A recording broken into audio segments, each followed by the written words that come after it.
Yo, what's going on, guys? Welcome back to the 157 show. Thank y'all for tuning in. First off, make sure to hit the subscribe button, like button, drop a comment below. My name is Jonathan. Sitting over here is Austin. Going into this week, I think you can be Auburn Austin again. Possibly Auburn Austin. Do we want to do this? We're going to do Auburn Austin only if Auburn wins. So Auburn's going to win. Well, there's my prediction. Spoiler alert. Spoiler alert. You didn't got to watch the rest of the video. Yep. Nope. You can click away now. But no, I mean, they got Ole Miss. Again, great team. You know, got a lot of good players. And Matt Corral's towards the top of the Heisman list. So defense definitely has a tall task to Maybe not after this week. Maybe not. But the defense has got to step up this week or else he's going to just throw all over you. So, yeah, that's kind of where I wanted to start. It's almost like a story. So you think about it. Ole Miss has played a pretty tough stretch of games. I think they played Arkansas, LSU. Yeah. Or it was Alabama, Arkansas, LSU was last week. Tennessee, and LSU. Right? Yeah, something like that. Anyway, either way, they've played a tough schedule 4 games in a row, or 4 weeks. A good stretch. Yeah, I think they had a bye week somewhere in there, but they definitely played 4 tough games away from home twice. They're going to Auburn this weekend. Right. So I think that's a big storyline you need to think about. Mm-hmm. And we'll see. There's rumors that Matt Corral is not 100%. So we're going to see how that. I think those same rumors happened last weekend too. Well, yeah, but you saw it last weekend with his 40. It was a close game for a little while. And he only had like 46 yards rushing. Yeah. So a very small amount when he put up like 200 yards rushing versus Tennessee. Right. So I'm curious to see how that's going to work. I think Ole Miss is wore down a little bit. I think Matt Corral's hurt. Yep. And I think Auburn got hot at the right time versus Arkansas. Went to a bye week, had a chance to heal those players up. Hopefully they'll come back with no suspensions like we talked about in the week 8 review. Right. So I think it's a perfect storm. 6 p.m. in Auburn. It's a perfect storm. Auburn comes in and gets a close victory. It's very possible. With Lane Kiffin is not known for defense. So their defensive stats are kind of interesting. They're on the bottom half. They're like 76 or 80, somewhere in that area. Again, on bend, both but don't break. Rush and pass. So the key for Auburn is whatever's working is what they need to do. Yeah. Whether it's pass, keep running it.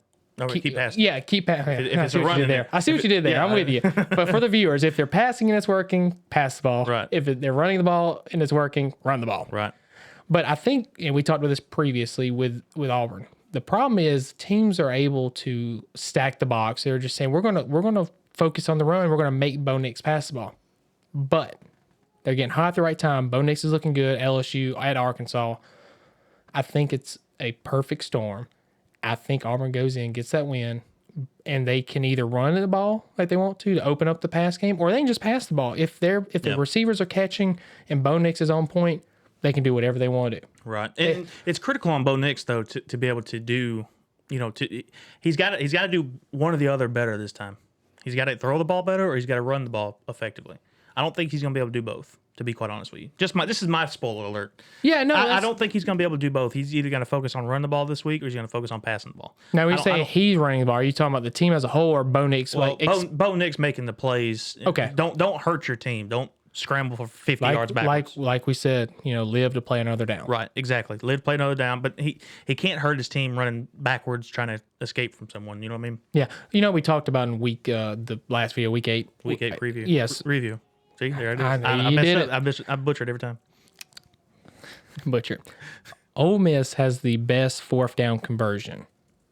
Not against Alabama, first off. Let me throw that. Well, I'm just saying, like, up to this point, statistically speaking, they have the best 4th down conversion. Right. Granted, they went for like 30 times. Yeah. And I think they're like 23 of 30. Now, and it was crazy. If you look at the statistics for that, 4th down, you're better off going for it on 4th down than you are kicking or putting it away. And, Lane Kiffin actually paid homage to Alabama when he talked about that. Like, I was reading some of his quotes previously. Right. It's like, if you look at the statistics and you break it down like this, the analytics, it says this. And I was like, oh, man, that makes sense. But, I mean, if we're playing NCAA, I'm going to go for it. All the time. Unless we have a preset rule. Anywho. Time out. First, before we say that, EA, please step up the process. We know you're watching. For this college football We know game. you're watching the 157 show. We need that. We need a new football game. We need it now. So, no, we need it like 6 years ago. That is true, too. Yeah. All right, I'll let you continue now. So they have the best 4th down conversion rate Whereas it's interesting because Auburn, I'm having to read verbatim here, but Auburn has only allowed 3 conversions on 13 attempts, which is the best in the SEC and 4th best in the nation. Now, see, Auburn, is this year I think was going to be the defensive year. I feel like their Derek Mason is kind of like the guy that's supposed to correct everything. I would disagree with you there. You think so? Yeah, because Kevin still ran a lot of man-to-man, a lot of press man. He said, we're going to get in your face, we're going to jar you at the line and go from there. Right. Whereas Derek Mason's kind of playing a lot more zone Okay. from what I've seen. So that leads me to my point about how do you win this week? It's definitely, for one, you got to watch the RPOs. Your guys have got to play their position. Personally. Now, are you talking what do you play, man-to-man, or you play? I think you play zone. That's okay. Play zone. So what you're going to do, you're getting Owen Papa back, we hope. That's one of the injuries we talked about. Okay. So why not 3-man front, 4 linebackers, have him kind of near the line, and have him as a spy, in essence. And then because you're playing zone, you have the second, third layers that are kind of just floating out there that can attack to the ball if needed. So if Corral scrambles, you can attack him that way. Or if they're running the ball, you can attack him that way. But you're a little bit as the kids say, you're a little bit sus. Yeah. To the Make me feel old. Why don't you? you are older than me. I don't know. It makes you're a little bit suspect, let's say, to the run or some of those passes too, though. So it's a bend don't break concept there. I like it. I think that's gonna be the key to stop him. The defense that has kind of evolved into to defend this spread, I think it's been a 3-3-5 is what, from what I've been. Yeah, and I'm okay with 3-3 or 3-4, whatever you want to do. I just think you need somebody that's watching him the whole time. Yeah, personally, I think you're gonna have to play a man. If he's healthy, one. if he's healthy, you can almost guarantee they're going to be running some sort of read option or RPOs. Yeah, I mean, that's Lane Kiffin RPOs first off. Yeah, I think and I heard this on a different podcast, but I think they're shooting for him. Lane Kiffin is shooting for him to get the Heisman. Yeah, I mean it's possible that he could put up some statistics that are just mind blowing. Against good defenses here. Here on, I don't know their exact schedule here on out, but if they put up good numbers against Auburn, who knows? He may rocket to the top of the Heisman list. So, I mean, I'd hate to see that happen myself. I'd like to see Bryce kind of be up there myself. As an Alabama home. They say that Bo Nix is a dark horse for the Heisman. Not gonna happen. Looks like he's having fun out there. He's not gonna happen. No, it's not. He's out in the field by himself. I mean, he's a horse. He's out there by himself. Yeah, he's out. He's a horse by himself. You're right about that. In the dark. He's out there by himself, minding his own business. So I think Auburn does win a close game this weekend, but this right here, this is the pivotal game for Auburn season. I think during our preseason expectations, I talked about Penn State kind of being a game that sets the tone, LSU game kind of setting the tone, and then the final one truly I think is going to be the Ole Miss game. Right. I'm not counting the Alabama game in terms of make or break because it could be depending on what happens this weekend. So if Auburn goes in and wins this weekend, they control their own destiny. Straight to the Iron Bowl, I think they'll win out because you got Mississippi State, South Carolina, and some. As weird as it is, I can't remember the other Auburn's team. what, 2 loss? 1 loss? 2. 2 loss. Penn State, Georgia. That's right. Yeah.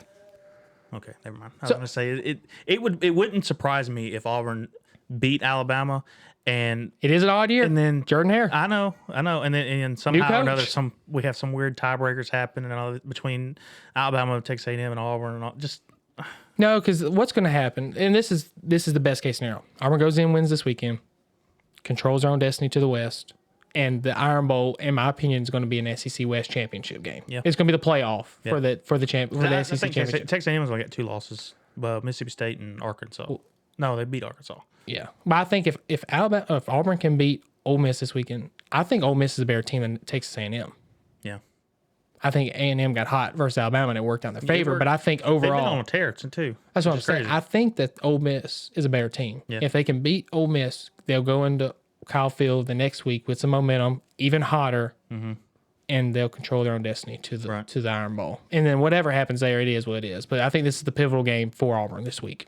Yeah, I see. In our pick'em contest that I'm in, I picked Ole Miss to win this game. I'm just gonna be straight up. No, that's fine. I don't have much faith in Bo Nix, to be quite honest with you. Like, even after even after even everything after the scrambling and gambling, I goofed it up. And my trademark, and I goof it up. Jesus. And then the Arkansas game, you're still not confident at home. No, I don't. After a bye week? I do not like. You see Bo what I'm Nix. saying? You see how many I things? understand. I am not a fan of Bo Nix, and that influenced my pick. Honestly. To be fair, I've not. It's been hard to see him put up 2 straight games where he was great. Mm-hmm. So if it happens this weekend, has Bo Nix evolved? We've been talking about that all year. But you see what I'm saying? Like LSU, he played great. He made it happen. Mm-hmm. Arkansas played phenomenal. Receivers were catching the ball. It was great. Mm-hmm. So if it happens this weekend, has he evolved? I mean, I would say yes, but again, I'm just not high on him. No, I mean, I'm with you. I'm just not. I'm high on this team. He's not my guy. I think that Auburn has a better defense.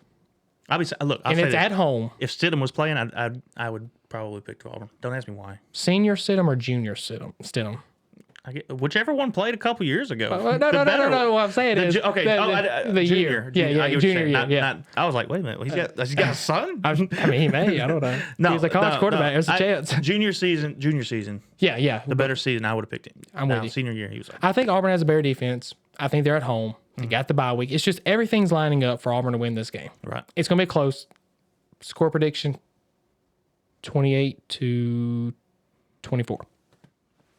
Close game. Close game. What's the spread, do you know? Opened at Ole Miss minus a half a point, which is abysmal. Like, I don't even understand the point of that. Just give them 1. Yeah. But now it's Auburn minus 3. You've seen the shift. It went from -5 Ole Miss to -0.5 Ole Miss, -0.5 Auburn. Now it's up to -3 Auburn. A lot of people high on Auburn. I think it's going to trim back down like -2. So Give people time. Yeah. It'll probably change. It may end up being a pick 'em. Who knows? So. I mean, I don't have much to say. I mean, Alabama's got a bye week. Is there anything you want to talk about with the bye week? I do want to make one comment. We got a wide receiver that thinks he's hot shit. I'll say that straight up. Is it Williams? No, it's definitely he is hot not. shit. It's definitely not. It's Agiye Hall. He's a freshman guy. Wait, what's his name? Agiye Hall. Agiye Hall. Agiye. I believe that's how you say it. Yeah. No, I'm with you. But anyway, Hall, he threw. He caught. He didn't throw nothing. He caught some awesome balls in the spring game. Some of y'all have watched it. You'll know. Phenomenal catches, on the sidelines, and being as young as he's a freshman receiver, he was, one of the top explosive playmakers that we've had, probably in a little while, and probably Jalen Waddle-esque. But he's in the last game, he put out a tweet saying that he was done. But I guess he hasn't played, and I think it's getting to his head, to be quite honest. I think he's getting in his own head, and a lot of these players that come out of high school that are 4 or 5 star guys, they think they are the big dog. You know what I mean? They think they're the shit. They think they're the shit, straight up. Yeah. I don't think he is buying into the process, and it's quite possible he could be one of the people that Saban has been complaining about, more or less. But he's been missing from practice. He's possibly missing from classes, if I think I read that right. He hasn't been with the team at all. And Saban come out and said, somebody questioned him, a media member questioned him. He basically said, what we do with our own players is our own business. So he told him straight up. So we don't know exactly what's going on with him. But if he's a explosive playmaker as he seemed to be during the A game, I'd like to see him back. But if he's going to be a cancer to the team, then you got to go. You got to go. Yeah. I mean, that's the way it is. And also, another guy, too, Jahlil Billingsley, from what I understand, he's working his way back into the rotation a lot more. But I think there's some sort of attitude problems going on in there. Again, big-time recruit that just kind of... Young guy? Younger. Well, he's a... Don't quote me on this. He played last year, I know, but I just don't know if he's a sophomore or if he's a junior this season. I can't remember. And they obviously got that weird COVID thing going on. Yeah, it's all jacked up. Still younger. But he's had some attitude issues from what I understand, and that may be why he's kind of held out the first couple games.